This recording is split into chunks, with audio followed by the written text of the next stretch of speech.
আর একটা দোয়া শেখায় দেই, ইনশাআল্লাহ এই দোয়া করলে রিজিক তো বাড়বেই ইনশাআল্লাহ, আপনার যত ঋণ আছে ইনশাআল্লাহ আল্লাহ পাক শোধ করে দেবে। বিশ্বাস করলেন না? এই দোয়া শিখাই দিচ্ছি, এজন্য আমাকে হাদিয়া দেওয়া দরকার, স্পেশালি আমাকে এখন হাদিয়া দেওয়া দরকার। একটা গুরুত্বপূর্ণ দোয়া শিখাই দিচ্ছি। আলী রাদিয়াল্লাহু আনহু বলেছেন, কোনো ব্যক্তির যদি পাহাড়ের সমানও ঋণ থাকে, এই দোয়া যদি আমল করে আল্লাহ পাক ওই ঋণও শোধ করে দিবেন ইনশাআল্লাহ। ঋণ কেমন জানেন? ওই যে এখন মানুষ ঋণ নিচ্ছে 1 কোটি টাকা ব্যাংক থেকে, 2 কোটি টাকা ব্যাংক থেকে, হ্যাঁ, কত বছর, 10 বছরের জন্য, 20 বছরের জন্য বাড়ি করছে, তাই না?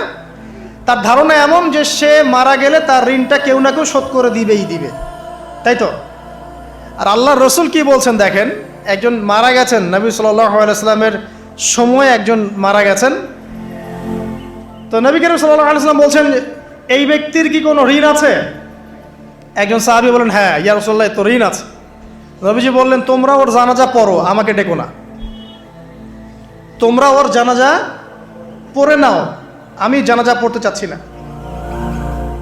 আমি এখন কেমন করে আপনাকে বুঝাবো ঋণ কত ভয়ঙ্কর জিনিস। আপনি যে ব্যাংক থেকে 3-4 কোটি টাকার লোন নিয়ে রাখছেন, লাখ লাখ টাকা লোন নিয়ে বসে আছেন, দিব্যি সুখে বসে আছেন, এমন চিন্তায় যে আপনার মৌত হবে না। আর নবী সাল্লাল্লাহু আলাইহি ওয়াসাল্লাম সময়ে একজন মারা যাচ্ছেন, তিনি বলছেন তোমরা জানাজা পড়ে নাও, আমি জানাজা পড়তে চাচ্ছি না। মানে ঋণগ্রস্ত ব্যক্তির জানাজাও তিনি পড়তেন না।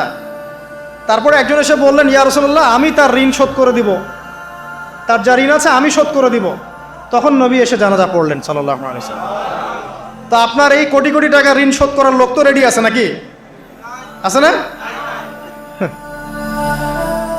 সমস্যা নেই, আপনার জানাজা পড়া হবে, কারণ হুজুরকে আপনি 5,000 টাকা দিবেন, হুজুর জানাজা পড়াই দিবে, কোনো সমস্যা নেই। তারপরে আপনার মিলাদও হবে, আপনার একটা বড়সড় দোয়াও হবে ইনশাআল্লাহ। কিন্তু আল্লাহ পাক বলেছেন যে শহীদ, আল্লাহর পথে যুদ্ধ করে শহীদ হয়েছে, এই ব্যক্তির আত্মাও ঝুলে থাকে যতক্ষণ পর্যন্ত না তার ঋণটা শোধ করা হয়। এবার বলেন আমি কি বুঝাবো আপনাকে? আর কিছু বলতে হবে? তো এখন সেই